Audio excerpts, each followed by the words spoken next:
नमस्कार, सुदर्शन न्यूज देख रहे हैं आप। मैं हूं संगीता झा। खबरों में शुरुआत करेंगे उत्तर प्रदेश की खबरों के साथ। खबर यूपी के फर्रुखाबाद से है, जहां बिना नवीनीकरण के अवैध रूप से 1 सैकड़ा से अधिक निजी नर्सिंग होम संचालित हो रहे हैं। बता दें कि 1 सैकड़ा से अधिक निजी नर्सिंग होम संचालकों ने नवीनीकरण के ऑनलाइन आवेदन नहीं किया है और न ही मुख्य चिकित्सा अधिकारी के यहाँ आवेदन पत्र जमा किया है।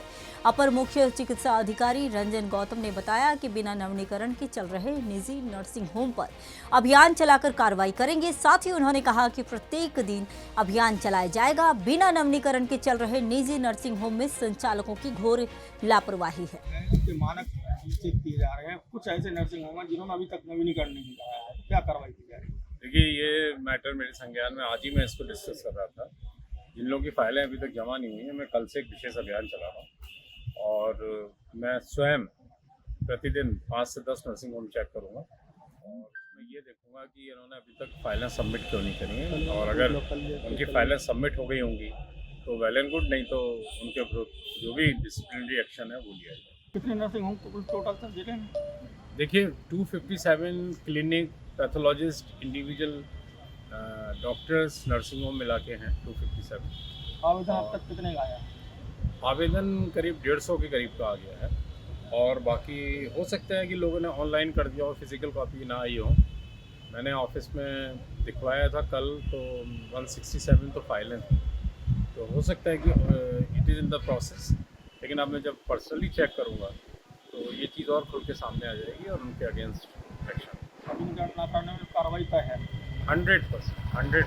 इसमें कोई ज़रा सी भी टॉलरेंस नहीं है कि कोई बिना पंजीकरण नवीनीकरण कराए और प्रैक्टिस करें, वो पॉसिबल नहीं। खबर में अब बात करेंगे यूपी के लखनऊ की, जहां उत्तराखंड के लोक पर्व हरेला के पावन अवसर पर पर्वतीय महापरिषद के अध्यक्ष गणेश, मुख्य संयोजक श्री टी मनराज, महासचिव महेंद्र रावत जी, महिला प्रकोष्ठ की महिला सभा अध्यक्ष जानकी अधिकारी, महिला सभा चित्र कांडपाल, महिला सभा मंजू पडेलिया, कुसुम बहुगुणा, दीपा बिप्ट, दीपा पांडे, नंदा रावत उपाध्यक्ष, सुमन रावत महिला सभा की दीपा रावत संयोजक एवं लेखक के एन चंदोला जी के नेतृत्व में पर्वतीय महापरिषद के सदस्यों ने शाम 6 बजे मुख्यमंत्री आवास में मुख्यमंत्री योगी आदित्यनाथ से शिष्टाचार भेंट की और उत्तर प्रदेश के माननीय मुख्यमंत्री जी श्री योगी आदित्यनाथ जी को हरेला भेंट किया और उत्तर प्रदेश में रह रहे प्रवासी उत्तराखंडियों को समस्या का समाधान करने की पूरा आश्वासन मुख्यमंत्री योगी आदित्यनाथ जी द्वारा दिया गया।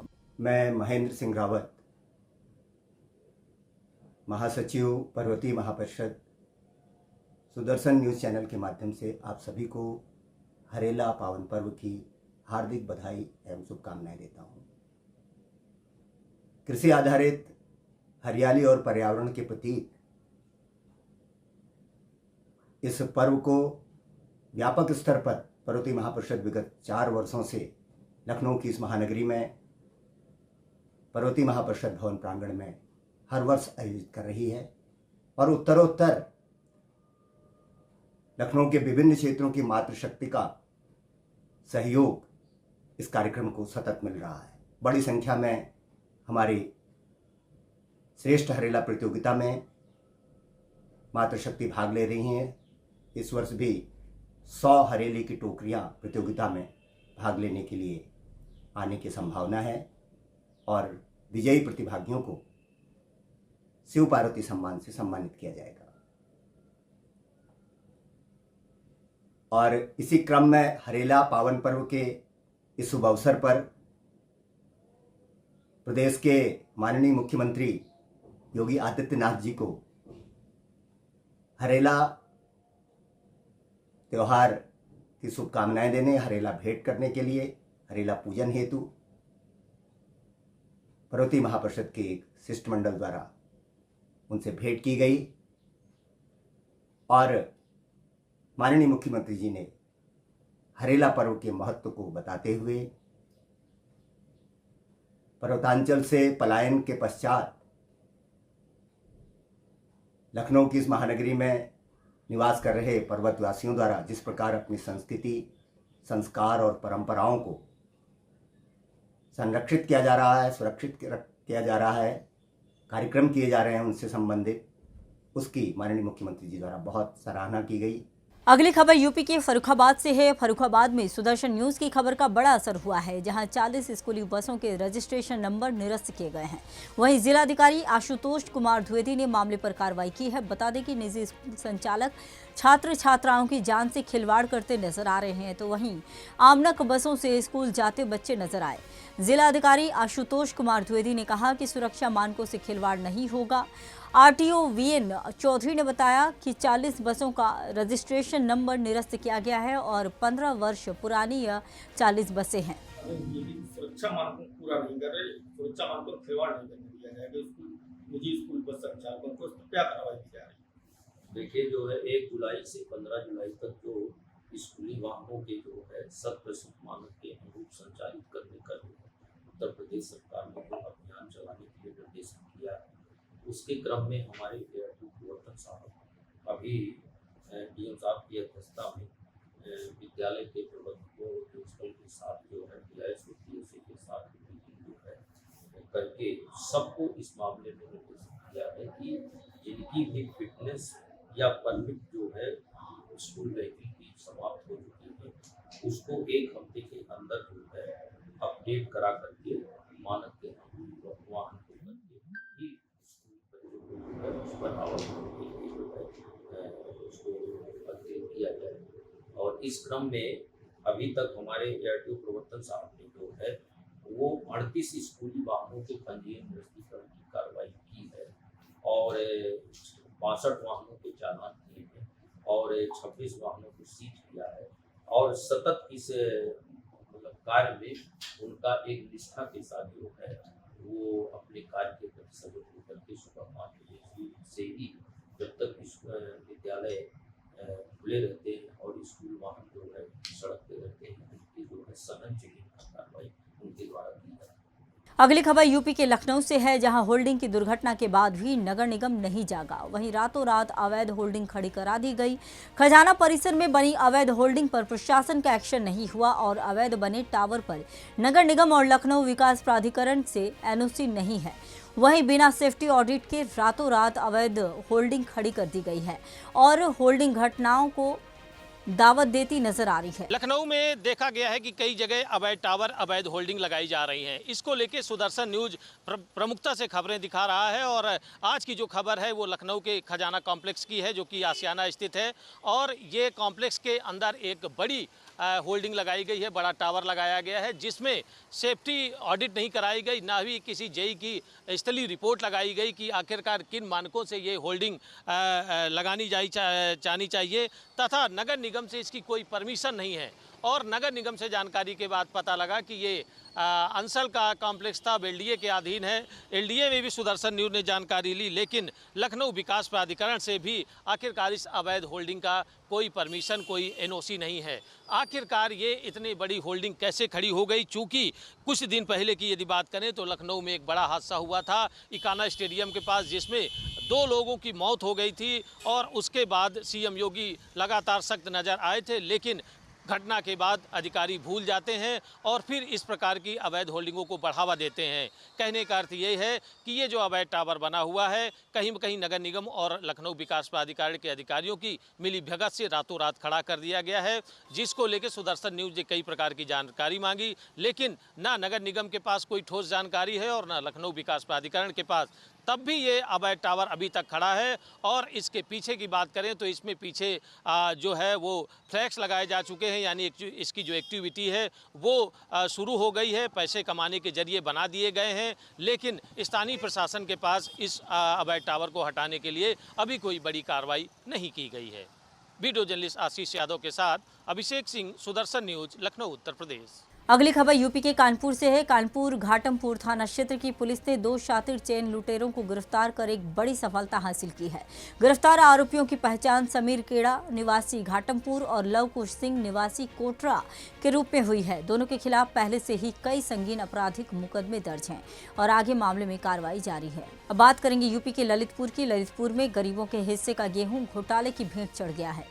बीपैक्स थनवारा क्रय केंद्र पर 2070.96 क्विंटल गेहूं की खरीद हुई। किसानों को भुगतान भी हुआ, लेकिन गेहूं पीसीएफ गोदाम तक नहीं पहुंचा। इसकी कीमत 55.87 लाख रुपए आंकी गई है। आरोप सहकारी समिति के सचिव राघवेंद्र सिंह और केंद्र प्रभारी रंजन लाल श्रीवास्तव पर है। दोनों हाईकोर्ट की शरण में तो पहुंचे लेकिन कोई राहत नहीं मिली।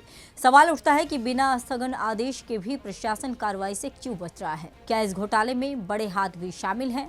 प्रभारी केंद्र प्रभारी रंजन लाल श्रीवास्तव और सचिव राघवेंद्र सिंह चौहान पूर्णतः जिम्मेदार हैं, क्योंकि उनको जिम्मेदारी खरीद की, डिलीवरी की और किसानों के भुगतान की सौंपी गई थी, जो उसको समय से पूरा नहीं की और जो है आनाकानी करते रहे, अधिकारियों को गुमराह करते रहे। आज दे दूंगा, कल दे दूंगा, इस गांव में, उस गांव में, इस किसान के घर है, उस किसान के। मैंने कितनी बार, 10 बार चिट्ठी लिखा और फ़ोन पर भी कहा, व्यक्तिगत मिला भी कि आप किस गांव में किस किसान के घर हमको सत्यापन कराइए, मगर उन्होंने सत्यापन आज तक नहीं कराया। और एक लिस्ट उन्होंने एडीसीओ को दिया था, रवि सिंह एडीसीओ को। उस लिस्ट के आधार पर हमने सर्वे किया तो उसकी किसानों के घर घर जा करके उसमें किसी किसान के घर कोई गेहूँ नहीं मिला और सारे किसानों ने बोला कि मैंने समिति पर गेहूँ दे दिया है। 4000 बोरा है, 2070 कुंटल का है, लगभग 55 लाख के समथिंग का है गबन। धनवारा समिति पर जो गेहूँ खरीदा गया था उसमें से जो जमा करना शेष है वो लगभग 1952 कुंटल है और शॉर्टेज मिला के 2070 कुंटल के लगभग है। इसकी कीमत लगभग 55 लाख रुपये है। वो समिति के द्वारा जो वहाँ पे केंद्र प्रभारी था उसके द्वारा जमा नहीं किया गया, उसमें प्रेशर बनाया गया, उसको चिट्ठी पत्र लिखी गई, तो उसके क्रम में वो कोर्ट चला गया और कोर्ट में जाने के बाद उसने कोर्ट से समय मांगा है कि हमें जो है 3 महीने का समय दे दिया जाए। 3 महीने पूरे नकल है, पूरे 3 महीने हो चुके हैं।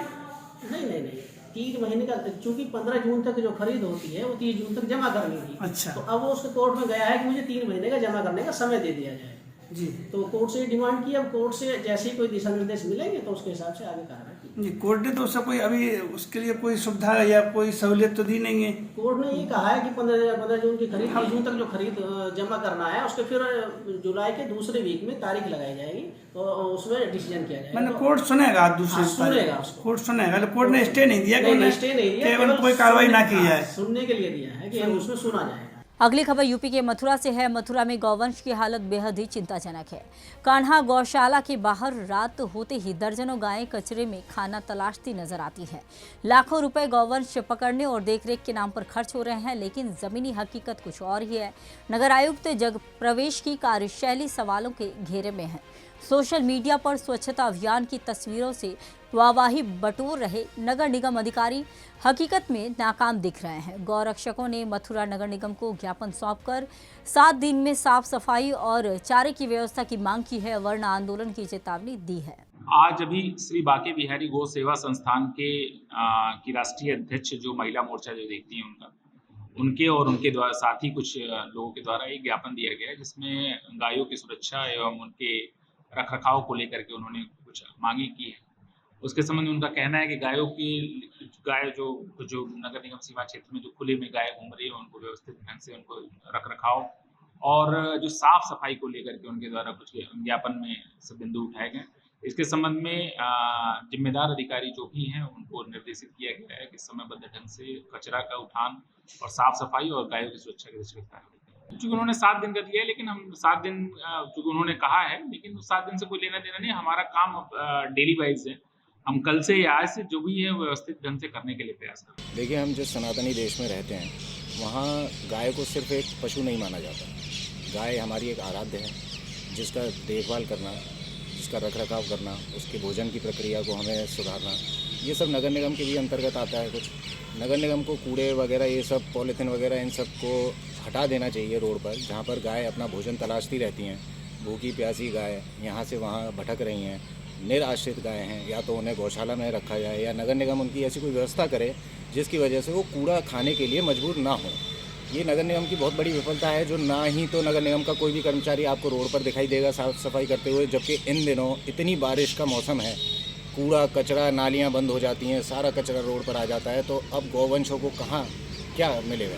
यही चीज़ें मिलती हैं, गंदगी, वो उनके पेट में जाएंगी, इन्फेक्शन पैदा करेंगी, जिनसे उनकी मृत्यु होने के भी बहुत ज़्यादा चांसेस हो जाते हैं। पीड़ादायक विषय है। आप लोगों ने देखा होगा किसी भी वार्ड में कोई डस्टबिन नहीं है। गौ माता लगातार कूड़ा कचरा खा रही है, उनकी फोटो वीडियो हमारे पास मौजूद है।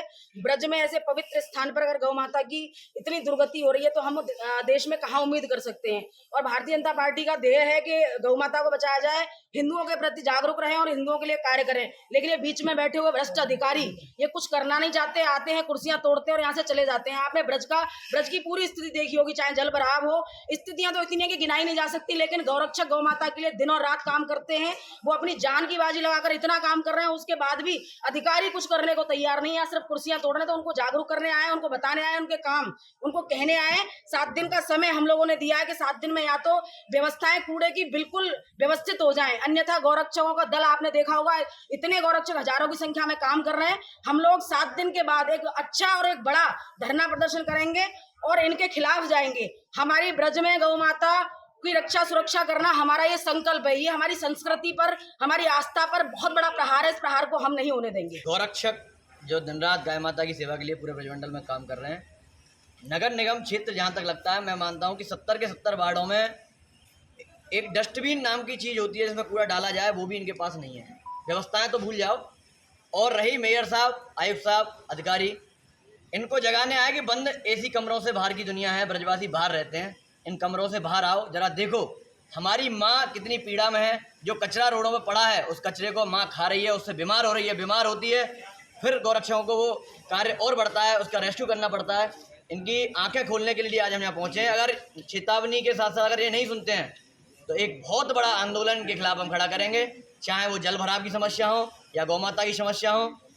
हमारा यही आज ज्ञापन है। अब बात करेंगे यूपी के सिद्धार्थनगर की। सिद्धार्थनगर के डुमरियागंज तहसील के बदलिया गांव में पशुचर भूमि पर बनी अवैध मजार को प्रशासन ने ध्वस्त कर दिया है। मुख्यमंत्री योगी आदित्यनाथ के निर्देश पर चल रहे अतिक्रमण विरोधी अभियान के तहत यह कार्रवाई की गई। तहसीलदार के न्यायालय से बेदखली आदेश मिलने के बाद बुलडोजर चलाया गया। हिंदू युवा वाहिनी के प्रदेश प्रभारी राघवेंद्र प्रताप सिंह ने मजार को ठगी और धर्मांतरण का अड्डा बताया और प्रशासन की कार्रवाई की सराहना की। सबसे पहले तो मैं पूज्य योगी आदित्यनाथ जी महाराज को इसके लिए बहुत बहुत धन्यवाद देना चाहता हूं कि उनके नेतृत्व में पूरे प्रदेश में ऐसा अभियान चल रहा है जहां हजारों की संख्या में सीधी सादी महिलाओं को गुमराह करके मन्नत मांगने के नाम पर और मन्नत पूरा होने के नाम पर हजारों महिलाएं मन्नत मांगने जाती थी।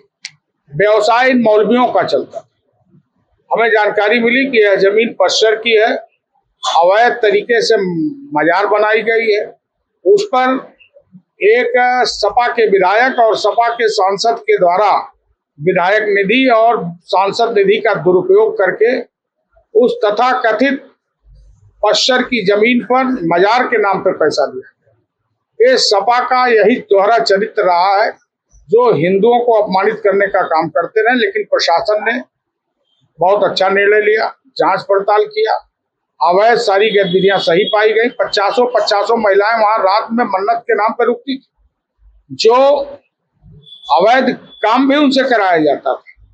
इसीलिए मजार ध्वस्त होना बहुत जरूरी था और हम प्रशासन को, विशेष रूप से यहाँ के कलेक्टर को बहुत बहुत धन्यवाद एवं बधाई देते हैं। खबरों में अब बात करेंगे यूपी के कुशीनगर की। कुशीनगर के विशुनपुरा थाने में होमगार्ड संजय कुशवाहा की गुंडागर्दी का वीडियो वायरल हो गया। आरोप है कि थाने में आई दलित महिलाओं से उसने बदसलूकी की और उन्हें गंदी गालियां देकर भगा दिया। जब पत्रकारों ने सवाल किए तो उन्हें भी गालियां देकर धमकाया। पूरा घटनाक्रम कैमरे में कैद हो गया और सोशल मीडिया पर तेजी से फैल रहा है। स्थानीय जनता का सवाल है, जब रक्षक ही भक्षक बन जाए तो इसका इंसाफ कौन देगा। इस पर अब तक प्रशासन ने कोई ठोस कार्रवाई नहीं की है, जिससे जनता में भारी आक्रोश है और कार्रवाई की मांग तेज हो गई है। अब बात करेंगे यूपी के आजमगढ़ के अतरौलिया थाना क्षेत्र में पुलिस और एसओजी की संयुक्त टीम ने मुठभेड़ के बाद 2 शातिर गांजा तस्करों को गिरफ्तार किया है। बाइक सवार बदमाशों ने पुलिस पर फायरिंग की। जवाबी कार्रवाई में आरोपी सचिन उर्फ आकृति पांडे घायल हो गया। मौके से 15 किलो 350 ग्राम गांजा, 2 देशी तमंचे और कारतूस बरामद किए गए हैं। दूसरा आरोपी नरसिंह यादव भी बाइक गिरने से घायल हुआ है। सचिन पर पहले से 2 दर्जन से अधिक आपराधिक मुकदमे दर्ज हैं। एसपी ग्रामीण चिराग जैन ने मामले की पुष्टि करते हुए कहा कि कार्रवाई कानून के तहत जारी रहेगी। थाना अतरौलिया पर करीब गोपनीय सूचना प्राप्त हुई थी कि 2 व्यक्ति हैं, वो मोटरसाइकिल से एरोला रोड से जाते हुए कुछ अवैध वस्तु लिए हुए उसको बेचने की फिराक में जा रहे हैं। इस सूचना पर तत्काल प्रभाव से थाना एतरौलिया की पुलिस द्वारा एवं एसओजी टीम द्वारा मौके पर पहुंचकर घेराबंदी की गई। घेराबंदी को देखते हुए पुलिस पर इन्होंने फायरिंग की, जिसकी जवाबी फायरिंग में आत्मरक्षार्थ डिफेंस में पुलिस ने फायरिंग की, जिसमें एक अभियुक्त के पैर में गोली लगी। अगली खबर यूपी के गाजियाबाद से है। गाजियाबाद के मोदी नगर तहसील स्थित सब रजिस्ट्रार कार्यालय में प्राइवेट व्यक्ति विकास शर्मा द्वारा सरकारी दस्तावेजों से छेड़छाड़ और अवैध वसूली के आरोपों को लेकर अधिवक्ताओं में भारी आक्रोश है। वकीलों का आरोप है कि विकास रजिस्ट्रार की शह पर लोगों से मोटी रकम वसूलता है और भ्रष्टाचार में लिप्त है। शिकायतों के बावजूद भी उसे हटाया नहीं गया। अधिवक्ताओं ने चेतावनी दी है कि यदि विकास को तत्काल नहीं हटाया गया तो तहसील में धरना प्रदर्शन किया जाएगा। यूपी सरकार के स्पष्ट आदेशों के बावजूद निजी व्यक्तियों से सरकारी काम कराना नियमों की सीधी अवहेलना है। पूरा मामला ये था, अब से पहले लगभग सोमवार के करीब में जो लास्ट मंडे गया, हम गए थे रजिस्ट्रार साहब के पास एक लिखित की एप्लीकेशन लेकर। एक रजिस्ट्री ऑफिस में है विकास उर्फ रेंचो, जो पिछले 8-10 साल से वहाँ पे कार्यरत है, कागज स्कैन करता है। उससे पहले भी पूर्व में हमने जो उनको शिकायत दी वो ओरली बोल दिया कि साहब ये गलत काम कर रहा है, डॉक्यूमेंट स्कैन करता है, कुछ नहीं करता, कुछ घर ले जाता है या अपलोड नहीं करता, जिनमें कुछ कमियां होती हैं तो उनको अपलोड नहीं करता। साहब से बोल दिया, उन्होंने समझाया कि ठीक है चलो चीज़ें हो जाएंगी, वो खत्म हो जाएंगी, लेकिन उसके बावजूद भी बहुत सारी चीज़ें ऐसी निकल के आई हमारे साथी अधिवक्ताओं की भी कि हाँ उसने हमारे साथ ऐसे कर दिया, हमारे साथ ऐसे कर दिया, डॉक्यूमेंट्स नहीं दिए, प्रिंट के 100 रुपये ले लेगा, कागज नहीं देगा, नकल नहीं देगा, डायरेक्ट डीलरों को फोन करता है, डायरेक्ट स्पोर्ट पे भी जाता है। जो एक सरकारी आदमी से लगे, एक प्राइवेट आदमी स्पोर्ट पे नहीं जा सकता, लेकिन उसके बावजूद भी प्राइवेट व्यक्ति होने के बावजूद स्पोर्ट करने जाता है। उनसे 2000, 40,000, 10,000, 20,000, मतलब कोई पैमाना ही नहीं है पेमेंट लेने का। मैं अजीत कुमार एडवोकेट बारिशियन मोदी नगर में कनिष्ठ उपाध्यक्ष पद पर हूँ।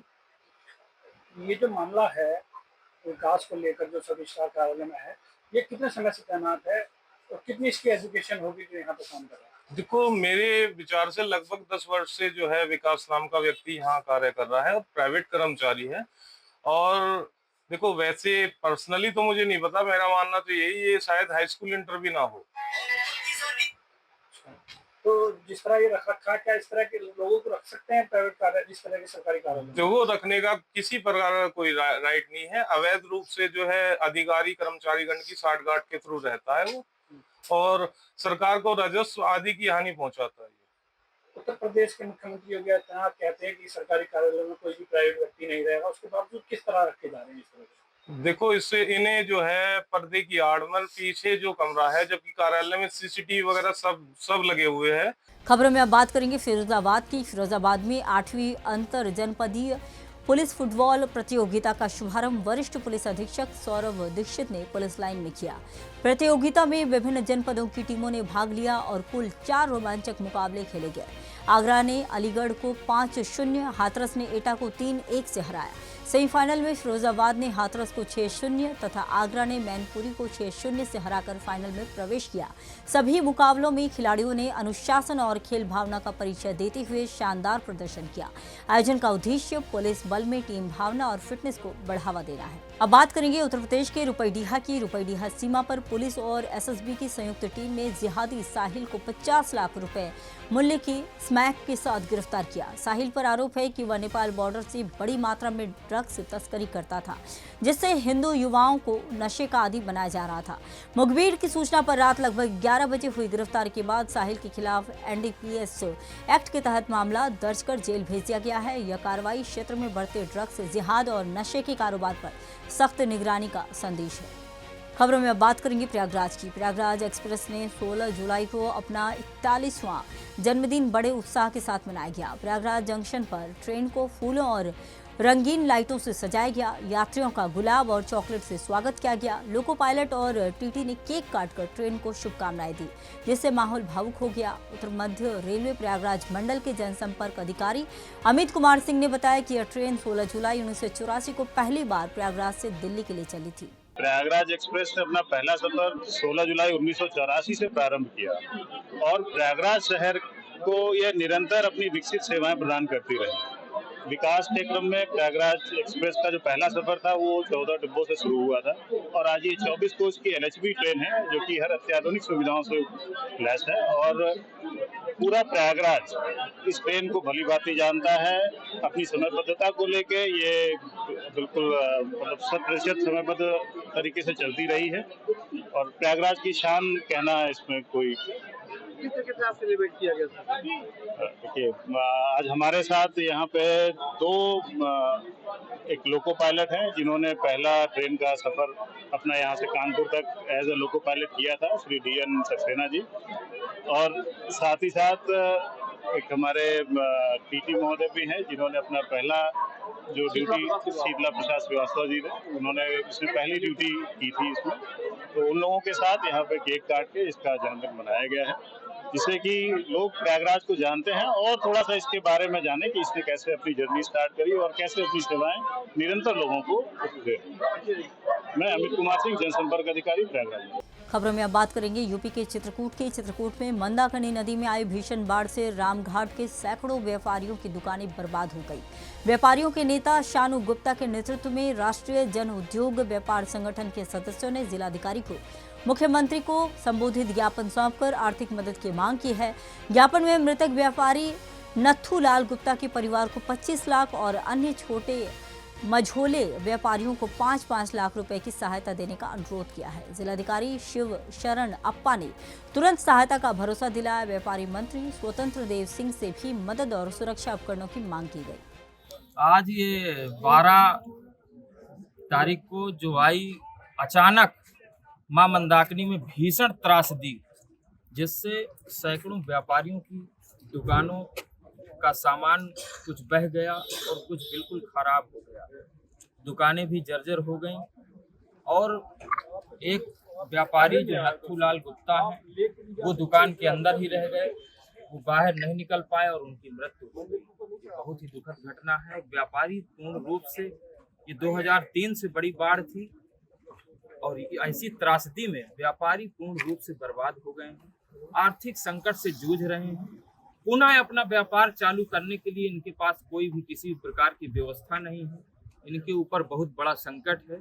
तो इसी संकट को दृष्टिगत रखते हुए हम सब राष्ट्रीय जन उद्योग व्यापार संगठन के बैनर तले यहाँ माननीय मुख्यमंत्री को संबोधित आर्थिक सहायता दिए जाने का एक ज्ञापन जिलाधिकारी महोदय को सौंपा गया है। और हमारी मांग है कि जो मृतक हैं, मृतक चूंकि वही थे जो अपना घर का भरण पोषण करते थे और मेन व्यक्ति ही नहीं रह गया, तो हमारी मांग है कि मृतक के आश्रितों को परिवार चलाने के लिए कम से कम 25 लाख की आर्थिक सहायता दी जाए। और जो व्यापारी, छोटे और मध्यम व्यापारी जो त्रासदी से बर्बाद हो गए हैं, जिनकी दुकानें बिल्कुल जर्जर हो गई हैं, जिनके ऊपर बहुत बड़ा संकट है, जो प्राइवेट कर्ज से भी डूबे हुए हैं, ऐसे व्यापारियों को चिन्हित करके जो सैकड़ों की संख्या में हैं, उनको कम से कम 5-5 लाख की मुख्यमंत्री राहत कोष से आर्थिक सहायता दिए जाने की मांग की गई है। और एक और विशेष कि हर वर्ष 2-4 वर्ष में हर वर्ष भी बाढ़ आने की पूरी संभावनाएं रहती हैं, तो हमारे रामघाट में किसी भी प्रकार का कोई भी अलर्ट इंडिकेटर नहीं लगाया गया। हमारी मांग है कि रामघाट में वाटर लेवल के अनुसार अलर्ट इंडिकेटर लगा दिया जाए, ताकि उस लेवल तक वाटर आने पर सब जगह अनाउंसमेंट और अलर्ट सायरन बज जाए। खबरों में अब बात करेंगे बिहार के मुंगेर के शिव भक्त विराट ने सनातन धर्म और हिंदू एकता को बढ़ावा देने के लिए 51 लीटर गंगा जल लेकर 350 किलोमीटर की पैदल यात्रा शुरू की है। झारखंड के गिरिडीह जिले के सरिया गांव के रहने वाले विराट 20 जून से उत्तरवाहिनी गंगा तट से जल लेकर सुल्तानगंज के बाबा अजगैबी नाथ धाम पहुंचे, जहां वे भोलेनाथ का जलाभिषेक करेंगे। इसके बाद वे बाबा वैद्यनाथ ज्योतिर्लिंग के लिए यात्रा जारी रखेंगे। विराट का उद्देश्य जात पात से ऊपर उठकर सभी सनातनियों को एकजुट करना है। उन्होंने पहले भी 8500 किलोमीटर की यात्रा पूरी की है। और मैं विराट जो झारखंड जिला गिरिडीह सरिया का निवासी हूँ, और ये पैदल यात्रा हमारा है जो कि 51 लीटर जल के साथ 350 किलोमीटर का पैदल यात्रा है, जिसमें मैं झारखंड गिरिडीह सरिया रजदाह धाम से 51 लीटर जल उठाता हूँ और वह जल बाबा अजगैबी नाथ पे जल अभिषेक करता हूँ और पुनः वहां से 51 लीटर जल उठा करके बाबा वैद्यनाथ धाम में जल अभिषेक करता हूँ। और ये हमारा तीसरा वर्ष है जो कि मैं जल लेके जा रहा हूँ।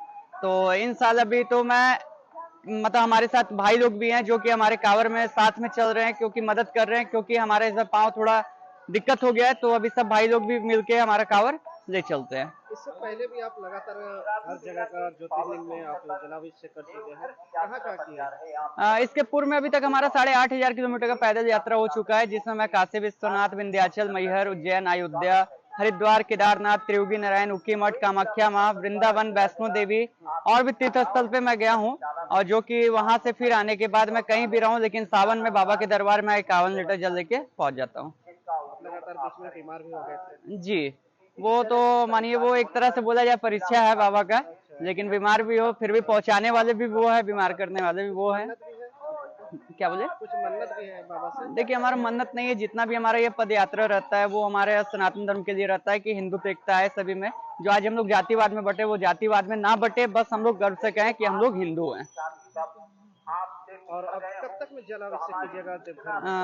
अभी तो कल हम लोग बाबा देवीनाथ पे जलाभिषेक करेंगे और अब देखते हैं बाबा देवघर कितने दिन में बुलाते हैं, क्योंकि ये ना हम जानते ना कोई जानते कितने दिन में पहुंचेंगे। बाबा जिस समय चाहेंगे उसी समय वो पहुंचाएंगे। खबरों में अब बात करेंगे मध्य प्रदेश की। मध्य प्रदेश के गंज बासोदा से खबर है, जहां गिरनार पर्वत पर जैन समाज ने प्रशासन की मनमानी के खिलाफ विरोध जताया और 5वीं टोंक पर पूजा रोक के खिलाफ ज्ञापन सौंपा। बता दें कि गुजरात के जूनागढ़ स्थित गिरनार पर्वत की 5वीं टोंक है, जहां भगवान नेमिनाथ की निर्वाण स्थली है। इस पर प्रशासन ने श्रद्धालुओं को पूजा और निर्वाण लाडू चढ़ाने से रोक लगा दी है। इससे जैन समाज में आक्रोश फैल गया है। पुलिस ने श्रद्धालुओं के साथ कई बार चेकिंग की और महिलाओं के साथ अभद्रता की घटनाएं हुई। जैन समाज ने तहसीलदार को ज्ञापन देकर मांग की है कि पुरातत्व सर्वेक्षण विभाग और गुजरात सरकार के आदेश का पालन हो, अवैध निर्माण हटाया जाए और 5वीं टोंक को जैन राष्ट्रीय धरोहर घोषित किया जाए। आज यहाँ पर हम ज्ञापन देने नेमिनाथ भगवान के निर्माण महोत्सव पे बहुत से तीर्थयात्री देश विदेश और बहुत सी जगह से बहुत तीर्थयात्री गिरनार जी गए थे। वहाँ पर उन तीर्थयात्रियों के साथ अभद्रता की गई और वहाँ पर निर्वाण लाडू चढ़ाने नहीं दिया गया। तो उसी संदर्भ में आज हम एसडीएम जी को ज्ञापन देने आए थे कि यह सब बंद किया जाए और जो हमारा तीर्थ क्षेत्र है गिरनार जी, उसे हमें वहाँ पर जाने की अनुमति दे, निर्वाण लाडू चढ़ाने की अनुमति दे। हम प्रधानमंत्री जी से, गुजरात मुख्यमंत्री जी से, यहाँ के मुख्यमंत्री जी, सभी जो राजनीति के पद पर ऊपर है, उनसे हमारा निवेदन है कि जैन समाज का जो तीर्थ क्षेत्र है उसे हमें वापस दे और हमें वहां पर जाकर निर्वाण लाडू चढ़ाने की अनुमति दे। गुजरात स्थित जूनागढ़ क्षेत्र पर जैन समाज का एक अतिशय क्षेत्र सिद्ध क्षेत्र है, जहां पर जैन समाज के 22वें तीर्थंकर देवादेव भगवान नेमिनाथ भगवान जी के मोक्ष कल्याणक हुआ। वहाँ उनकी प्राकृतिक रूप से भी हजारों वर्ष पूर्व चरण पादुकाएं और वहाँ पर एक उनका प्रतिबिंब पत्थर पर अंकित है। वहाँ पर उनके चरण भी बने हुए हैं, लेकिन कतिपय कारणों से कुछ दिनों से लगभग 10-12 साल से ही ये सब पूरी प्रक्रिया के वहाँ एक समाज द्वारा अपना अधिकार बना लिया। हम किसी के औचित्य को नकारते नहीं हैं, लेकिन हम हमारी भी जो धर्म आस्था है उस आस्था को कायम रखना चाहते हैं। इसी अंतर्गत हमारे 22वें तीर्थंकर नेमिनाथ जी भगवान जी का मोक्ष कल्याणक 2 जुलाई को था।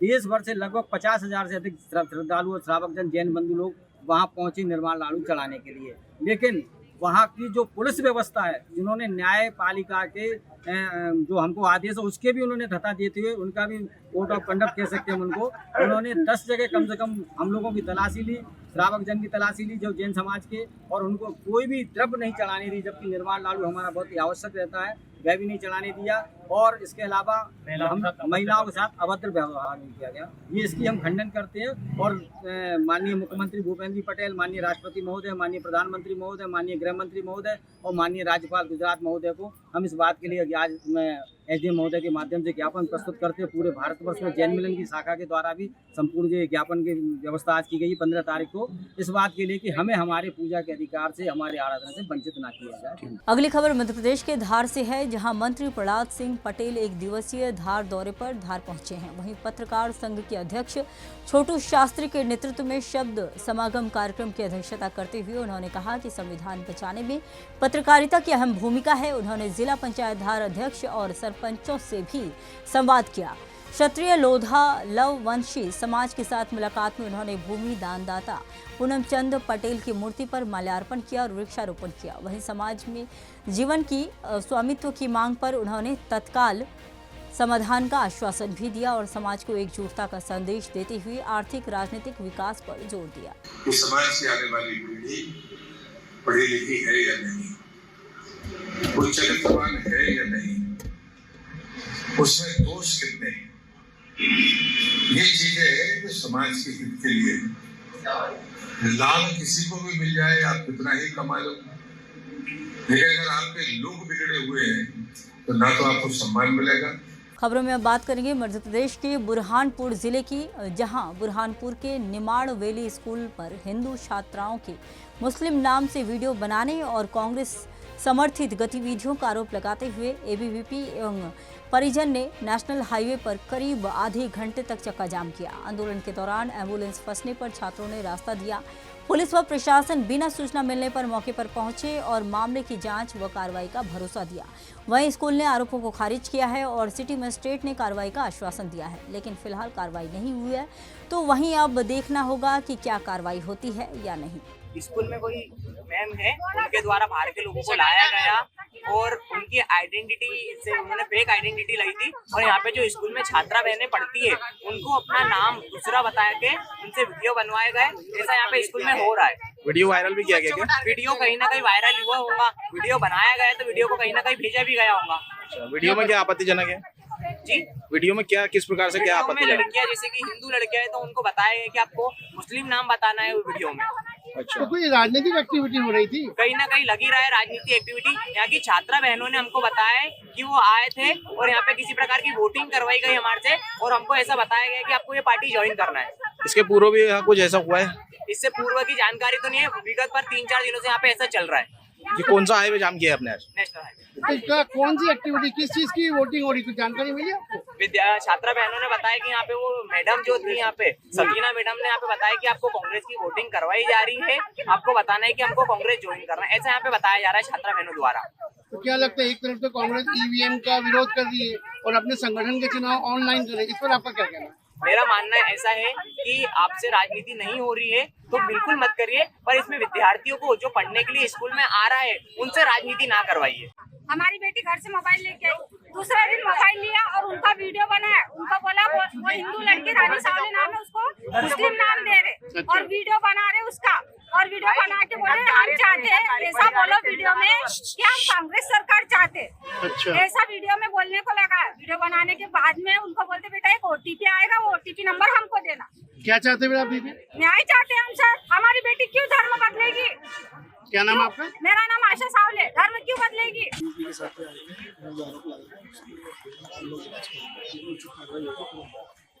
तो शिक्षिका के खिलाफ भी कार्रवाई की? पीछे वो लोग जो भी उचित कार्रवाई होगी। तो परिजनों को ये भी आरोप है कि धर्मांतरण की बात भी सामने आ रही है। कांग्रेस की मेंबरशिप आए थे उन्होंने नहीं स्कूल उनको? नया था नहीं, चल गया उसमें एक तो पेरेंट्स है, ये से जुड़ा है, तो पेरेंट्स के उसमें आ जाएंगे, उसको उचित कार्रवाई।